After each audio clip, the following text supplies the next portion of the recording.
Number 9 hydrogen, જેના lecture number 2 ની અંદર આજે આપણે વાત કરવાની છે હાઇડ્રોજનના અન્ય સંયોજનો, જેમાં હાઇડ્રાઇડ સંયોજનો.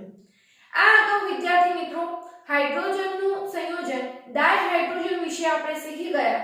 તેની પ્રાપ્તિ સ્થાન પ્રયોગશાળામાંથી અને આપણે જે કંઈ ઔદ્યોગિક બનાવટ હતી તેની આપણે ચર્ચા કરેલી હતી. આજના લેક્ચરમાં આપણે આવા જ બીજા સંયોજનો હાઇડ્રાઇડ સંયોજનોની વાત કરવાની છે. નિશ્ચિત પ્રક્રિયા પરિસ્થિતિમાં કહીએ તો હાઇડ્રોજન ઉમદા વાયુ સિવાય લગભગ બીજા બધા જ તત્વો સાથે પ્રક્રિયા કરી હાઇડ્રાઇડ સંયોજનો બનાવે છે અને કહીએ કે દ્વિઅંગી સંયોજનો બનાવશે.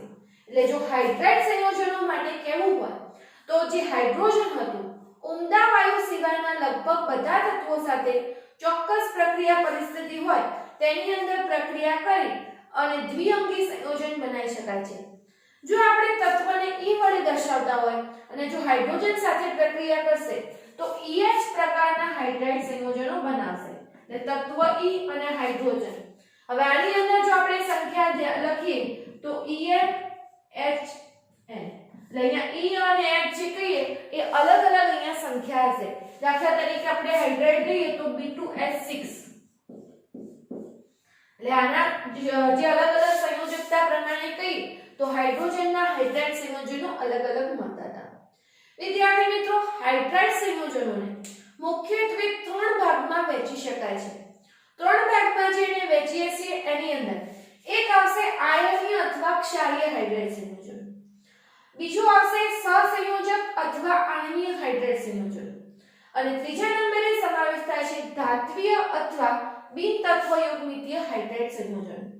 અને આ જે આપણે પ્રકાર પડેલા છે હાઇડ્રાઇડ સંયોજનોના, તે કયા કયા સમૂહના તત્વો જોડે હાઇડ્રોજન જોડાય છે, અમુક એના ગુણધર્મોની લાક્ષણિકતા, આ બધી બાબતોને ધ્યાનમાં લઈ હાઇડ્રાઇડ સંયોજનોના આ રીતે પ્રકાર પાડવામાં આવે છે.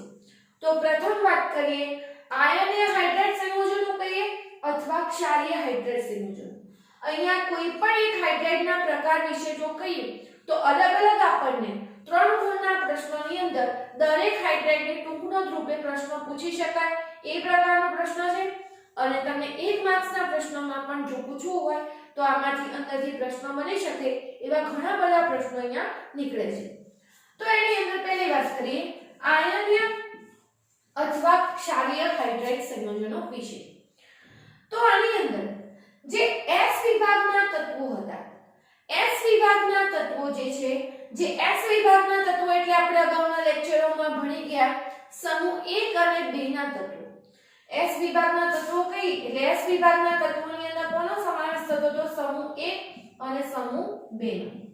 આ જે તત્વો હતા આ જે તત્વો છે સમૂહ 1 અને 2 ના તત્વો તે હાઇડ્રોજન સાથે જોડાઈને હાઇડ્રાઇડ સંયોજનો બનાવે છે.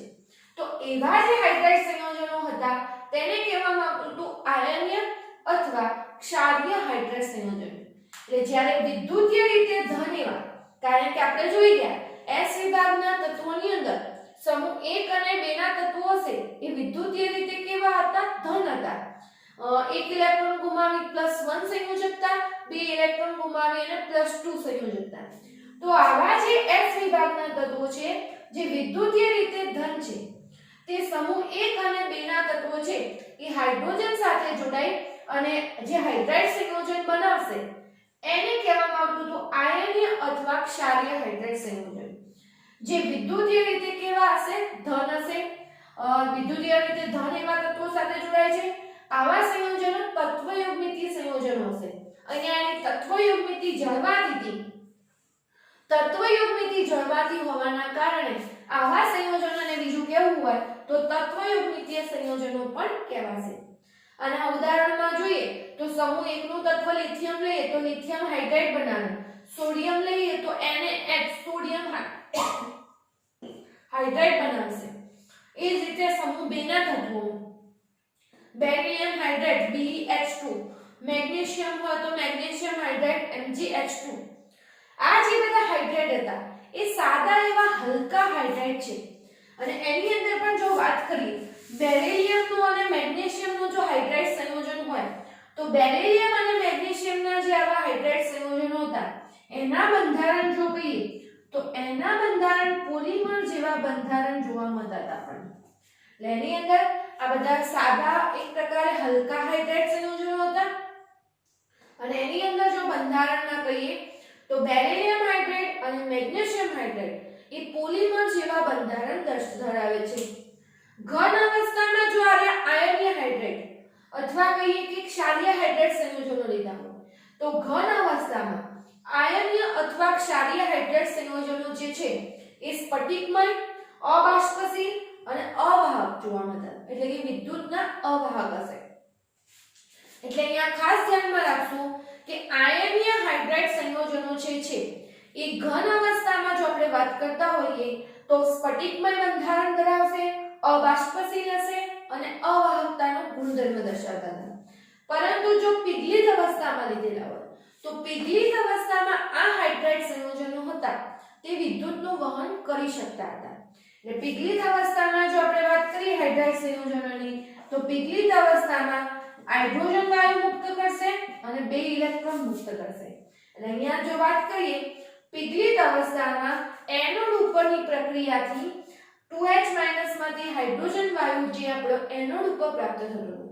અહીંયા ધ્યાનમાં રાખવાનું કે જો આયનીય હાઇડ્રેટ સંયોજનો ઘન અવસ્થામાં પૂછવામાં આવે તો વિદ્યુતના અવાહક કહેવાશે, પણ જો પીગલિત અવસ્થામાં લીધું હોય તો વિદ્યુતનું શું કરી શકશે? વહન કરશે.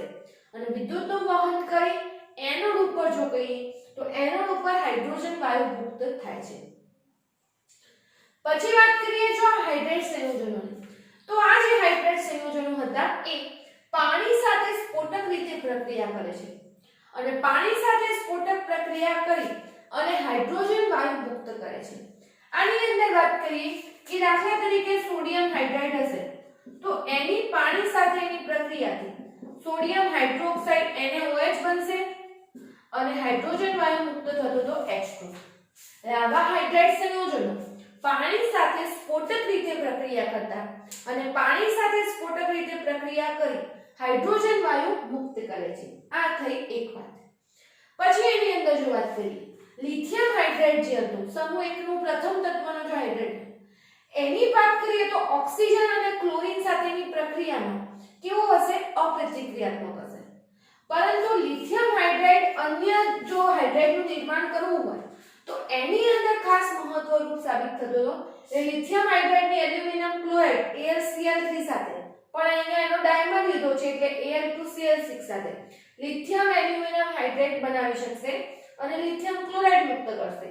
આ જે રીતે લિથિયમ હાઇડ્રેટ હોય એ બોરોનના હાઇડ્રેટ B2S6 સાથે પ્રક્રિયા કરી લિથિયમ બોરોન હાઇડ્રેટ. એટલે અન્ય હાઇડ્રેટ સંયોજનોના નિર્માણ માટે લિથિયમ હાઇડ્રેટનો ઉપયોગ થતો હતો. પરંતુ લિથિયમ હાઇડ્રેટ પોતે ઓક્સિજન અને Cl2 સાથેની પ્રક્રિયા માટે કહીએ તો ઓક્સિજન અને Cl2 સાથેની પ્રક્રિયામાં કેવો જોવા મળતો તો આપણને અપ્રતિક્રિયાત્મક જોવા મળશે. તો આ વસ્તુને આપણે આની અંદર ખાસ ધ્યાનમાં રાખીશું.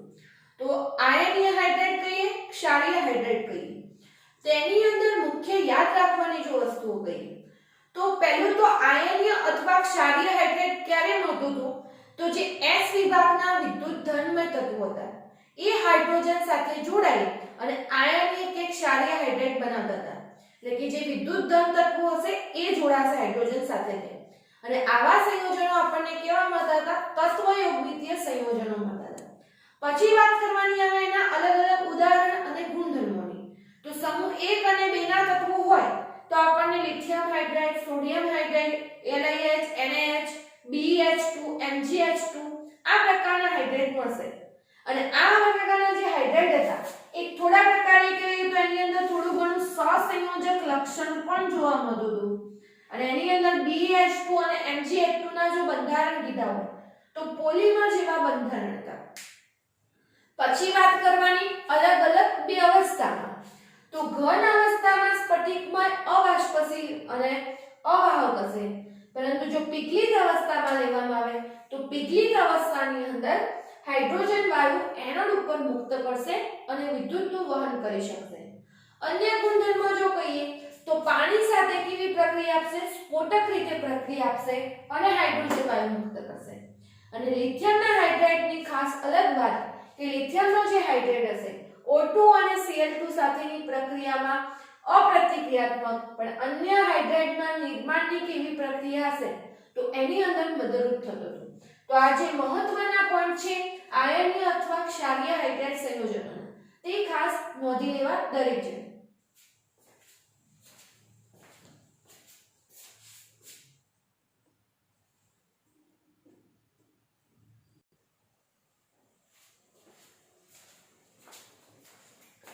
બીજા નંબરે વાત કરીશું સહસંયોજક અથવા આણ્વીય હાઇડ્રાઇડ સંયોજનો.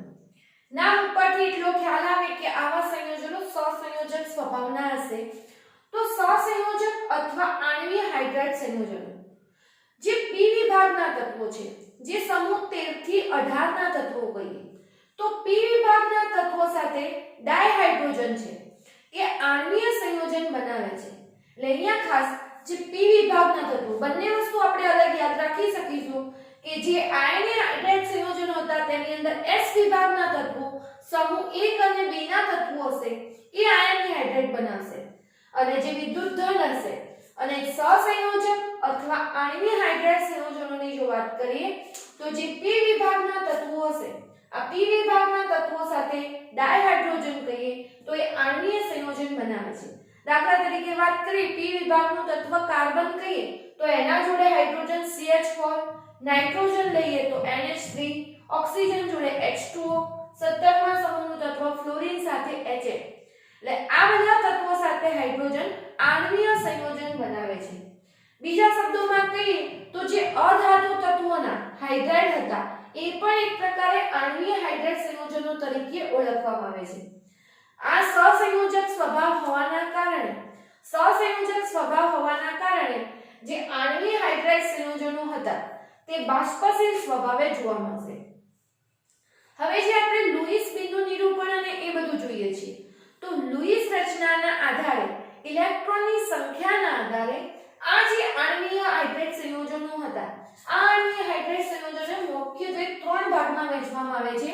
એક આવે છે ઇલેક્ટ્રોન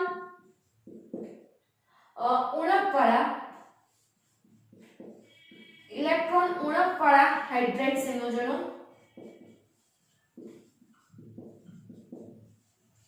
બીજા હશે ઇલેક્ટ્રોન પરિશુદ્ધ હાઇડ્રાઇડ સંયોજનો અને ત્રીજા નંબરે ઇલેક્ટ્રોન ધનિક હાઇડ્રાઇડ સંયોજનો.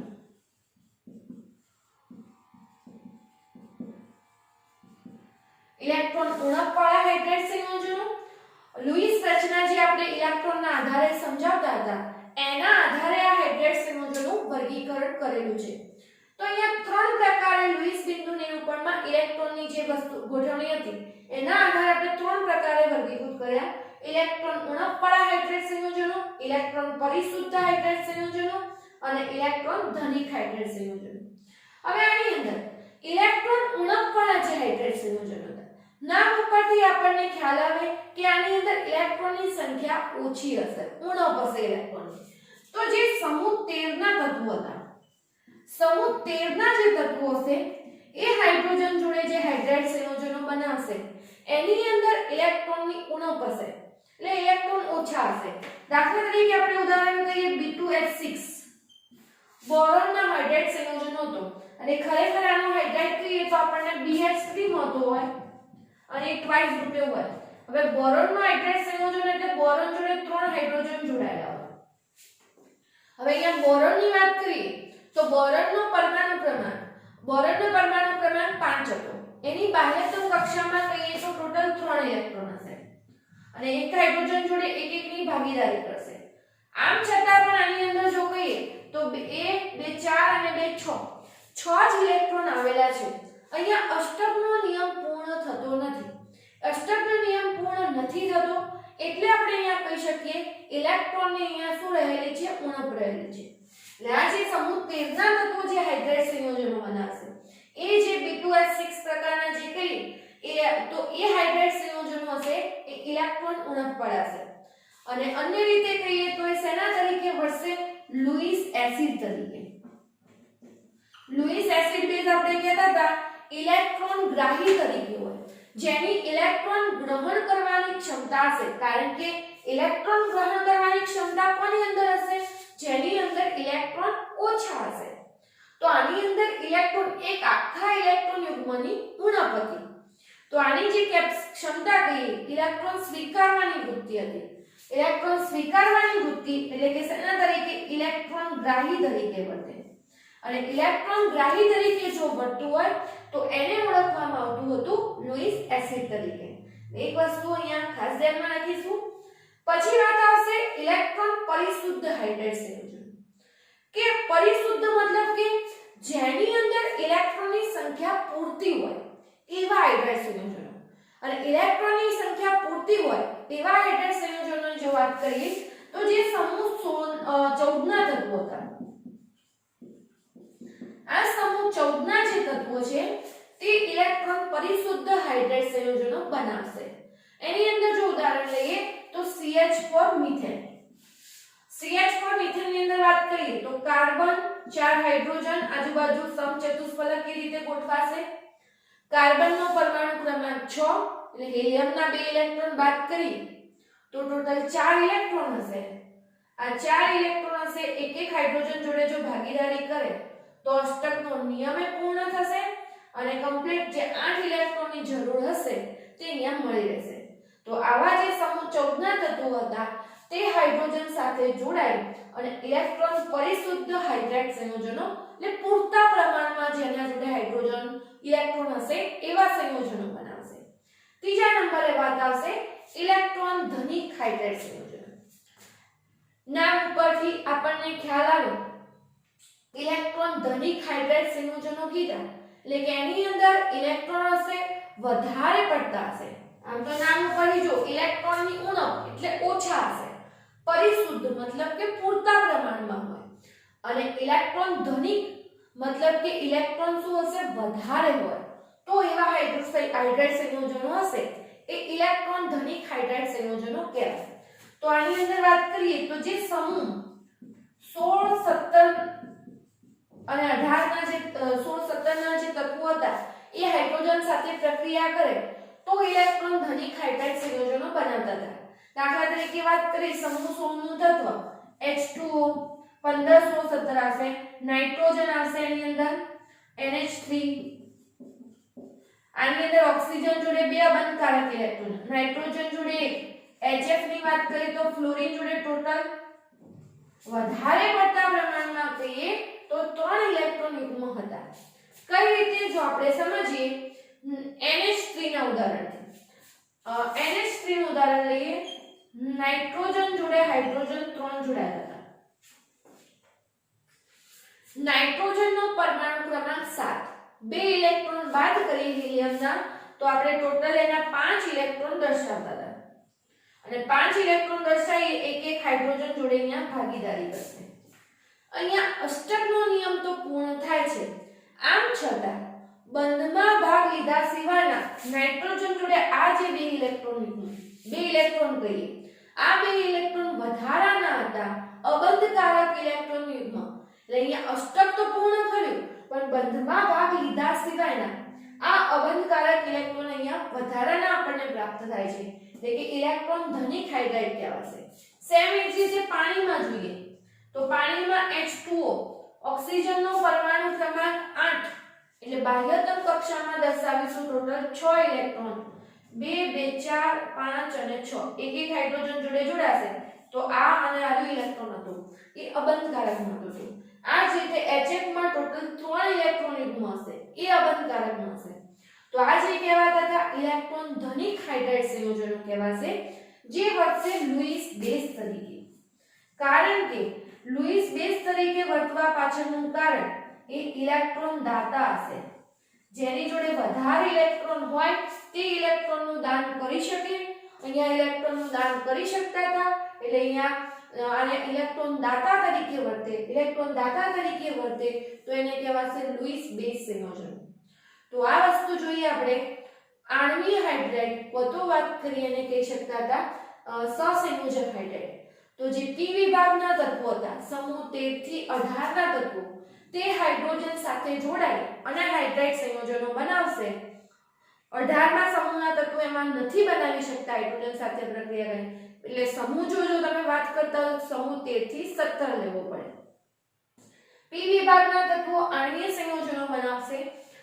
CH4NH3H2 એના ઉદાહરણ છે. અધાતુ સાથેના જ સંયોજનો એક પ્રકારે હતા બધા અને સહસંયોજક હોવાના કારણે બાષ્પશીલ જોવાશે. પરંતુ જે એની અંદર લુઈસ ઇલેક્ટ્રોન રચના, જે લુઈસ બિંદુ નિરૂપણ આધારે આપણે ઇલેક્ટ્રોન રચનાના આધારે કહીએ તો 3 પ્રકાર પડ્યા.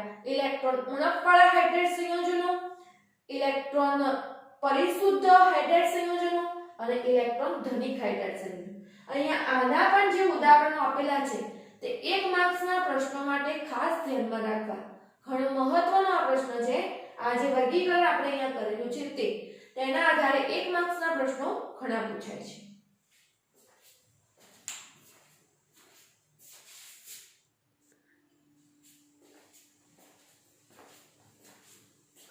ત્રીજા નંબરે હવે આપણે વાત કરીશું ધાત્વીય અથવા બિન તત્વયુગ્મિતીય હાઇડ્રાઇડ સંયોજનોની. તો ધાત્વીય અથવા બિન તત્વયુગ્મિતીય જે હાઇડ્રાઇડ સંયોજનો હતા તે ડી અને એફ વિભાગના જે તત્વો છે, આ ડી અને એફ વિભાગના તત્વો છે એ ધાત્વીય હાઇડ્રાઇડ સંયોજનો અથવા કહીએ છીએ બિન તત્વયુગ્મિતીય હાઇડ્રાઇડ સંયોજનો બનાવશે.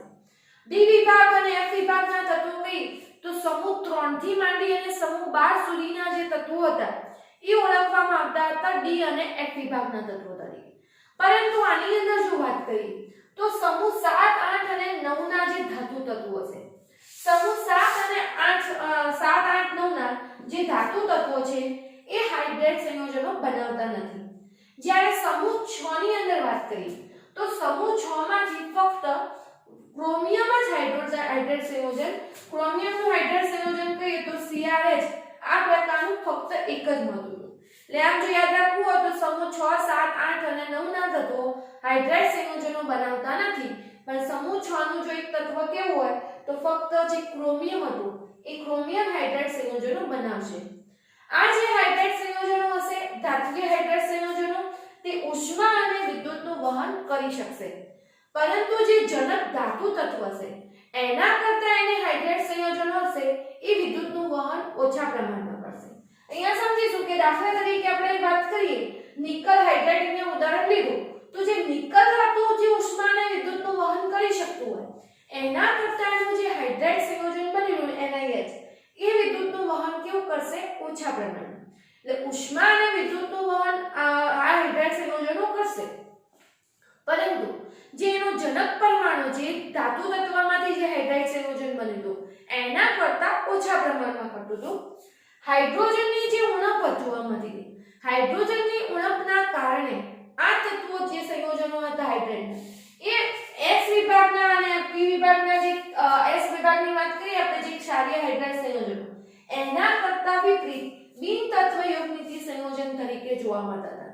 એટલે જે D અને F વિભાગના તત્વો જે ધાત્વિય હાઇડ્રેટ સંયોજન બનાવે છે તેની અંદર હાઇડ્રોજનની જે ઉણપ જોવા મળતી હતી, હાઇડ્રોજનની ઉણપના કારણે બિન તત્વયુગ્મિતીય સંયોજન તરીકે વર્તે. એટલે અહીંયા જોઈએ તો લેન્થેનમનું હાઇડ્રેટ LAH અહીંયા હાઇડ્રોજન 3 હોવા જોઈએ, એના કરતા એની સંખ્યા ઓછી હશે, ઓછા પ્રમાણમાં 2.87 હશે. યટરબિયમમાં બી આવી રીતે 3 ની જગ્યાએ આટલા ઓછા પ્રમાણમાં. આ જ રીતે બધામાં જોઈ શકાય છે કે પૂરા અણુ ના હોતા થોડા ઘણા એની અંદર સંખ્યા ઓછી જોવા મળતી. અને અહીંયા હાઇડ્રોજનની જે ઉણપ હતી એના કારણે જે આ તત્વો જે હાઇડ્રેટ સંયોજનો હતા તે બિન તત્વયુગ્મિતીય હાઇડ્રેટ સંયોજનો તરીકે ઓળખાય છે. અગાઉના સમયમાં એમ માનવામાં આવતું હતું કે જે ધાતુ તત્વની સ્ફટિક રચના છે, જેવી ધાતુ તત્વો હોય તો આ રીતે એની ચોક્કસ પ્રકારની સ્ફટિક લેટિસ રચના હોય ધાતુ તત્વની. જે કેમ કે આપણે અહીંયા વાત કરી રહ્યા છીએ સમૂહ 7 જે ડી અને એફ વિભાગના તત્વોની અંદર, ડી અને એફ વિભાગમાં 3 થી 12 ની અંદર સમૂહની અંદર મોટા ભાગે ધાતુ તત્વો હશે. તો ધાતુ તત્વોની ચોક્કસ સ્ફટિક લેટિસ રચના હતી. તો આ ચોક્કસ સ્ફટિક રચના હોય એનું જે વચ્ચે આંતરરેલીય સ્થાન હશે, વચ્ચેની જે જગ્યા અવકાશ રહેતો હોય એ આંતરરેલીય સ્થાનમાં હાઇડ્રોજન ગોઠવાતા હતા. એવું પહેલાના સમયમાં માનવામાં આવતું હતું અને એટલે આ હાઇડ્રાઇડને આંતરાલીય હાઇડ્રાઇડ તરીકે પણ ઓળખવામાં આવે છે. પરંતુ હાલના સમયમાં નિકલ, પ્લેટિનમ, સેલેનિયમ, આયસી આ બધા જે તત્વો છે, એક્ટિનિયમ જે કહીએ, અહીંયા સેલેનિયમ કહીએ, આ બે જે તત્વો છે એના સિવાયના હાઇડ્રાઇડમાં આવું જોવા મળતું નથી. એટલે કે અહીંયા દરેક હાઇડ્રાઇડ સંયોજન પોતાની અલગ સ્ફટિક લેટાઇસ રચના હશે એ ધરાવતું હશે.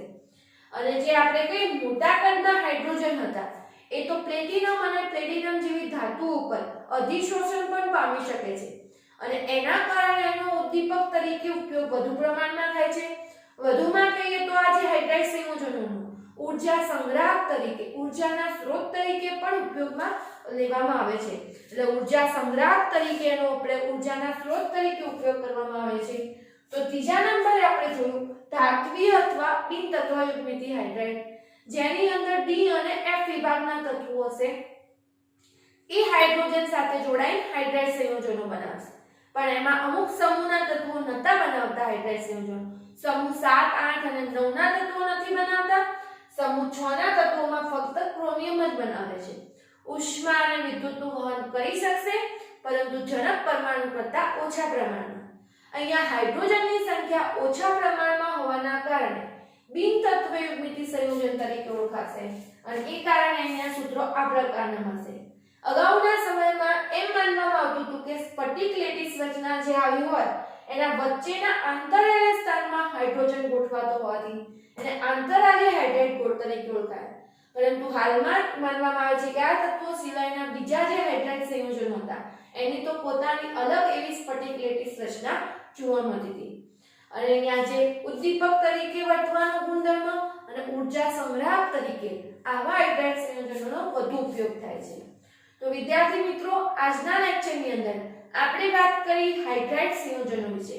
અલગ અલગ પ્રકારના 3 હાઇડ્રાઇડ સંયોજનો, આયનીય અથવા ક્ષારીય હાઇડ્રાઇડ, સહસંયોજક અથવા આણ્વીય હાઇડ્રાઇડ અને ત્રીજા નંબરમાં ધાત્વીય અથવા બિન તત્વયુગ્મિત હાઇડ્રાઇડ. અહીંયા ત્રણેય પ્રકારના જે હાઇડ્રાઇડ સંયોજનો છે એકબીજાની કમ્પેરિઝન કરી એકબીજાથી કઈ રીતે અલગ પડે છે એ વ્યવસ્થિત સમજી અને તમારે યાદ રાખવાનું રહેશે. અલગ અલગ રીતે પ્રશ્નો પણ તમને અહીંયા પૂછી શકાય છે. MCQ માં પણ 1 માર્ક્સના જે પ્રશ્નો કહીએ એમાં પણ પૂછી શકાય એ પ્રકારનો પ્રશ્ન. તો વ્યવસ્થિત ખાસ તૈયાર કરો.